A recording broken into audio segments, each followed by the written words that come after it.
எல்லாருக்கும் வணக்கம். எனக்கு வந்து ஆத்மா இருக்குது. அதுக்கு ஏதோ ஒரு நன்றி செய்யுங்க, ஒரு வழி பண்ணுங்க. என்கிட்ட காசு பணம் இல்லை, நான் வீட்டில் தான் கிடக்குறேன். ஏதோ உங்களால் முடிஞ்சது கொடுத்தீங்கன்னா அண்ணா மட்டும் கொடுங்க. அவங்க எடுத்துகிட்டு வந்து எனக்கு கொடுப்பாங்க. நீங்கள் நேருக்கு நேராக வர முடியாது இல்லை.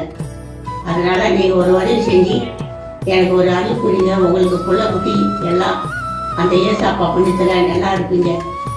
எனக்குன்னு எந்த ஒரு வழி பண்ணுங்க. நான் ஒரு முடியாதவன், ஒரு வயசானவன். நீங்களே பார்த்துட்டு எனக்கு கொடுங்க. அப்போ மூச்சு இருக்கும், படக்கம் உட்காந்து எந்த வேலை வெட்டியும் போகிறதுக்கு முடியல. அப்படி இருக்கணும் அம்மா. அனிதா அம்மா தான் எனக்கு ஒரு உதவி செய்கிறாங்க. அதுமாரி நீங்களும் கூட பிறந்த பிறப்பு ஒரு தாய் மாரி நினச்சி நீங்களும் எனக்கு ஒரு உதவி செய்யுங்க. உங்கள் பிள்ளை குட்டிகள்லாம் ஒரு புண்ணியம். நான் சொல்கிறேன், நான் நேரடியாக உங்களை வந்து பார்க்க போகிறதில்ல. நான் சொல்கிறேன், நீங்கள் அவங்க காதில் வாங்கி நீங்கள் கொடுங்க. அந்த அம்மாவும் ஒரு ஹெல்ப் பண்ணுறாங்க, எனக்கும் பண்ணிக்கிறாங்க. அவங்களும் ஏமாத்தம் பண்ணுவாங்க. யாருன்னா அவங்களாட்ட இதுமாரி இருந்து ஒரு உதவி செய்கிறவங்கள தான் அவங்களும் பார்ப்பாங்க. அவங்களுக்கு என்ன பண்ணுவாங்க. நீங்களும் ஒரு உதவி செய்யுங்க.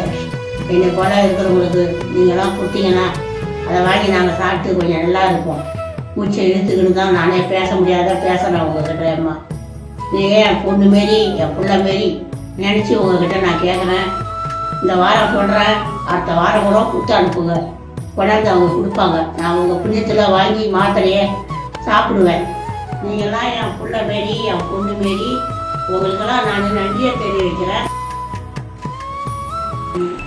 எல்லோருக்கும் உதவி செய்கிறாள். ஆனால் இன்னும் நிறைய பேர் என்ன மாதிரி வயதானவங்களுக்கும் குழந்தைங்களுக்கும் உதவி செய்யணும். அதுக்கு அவளுக்கும் அந்த ஆண்டவர் வந்து உதவி பண்ணணும். நல்ல எண்ணங்கள், நல்ல தூய்மையான குணங்கள் நிறைந்த மகள் என்னுடைய மகள். ஆயுசு போட்டு தீர்க்காயுசா நோய் நொடி இல்லாமல் இருக்கும்.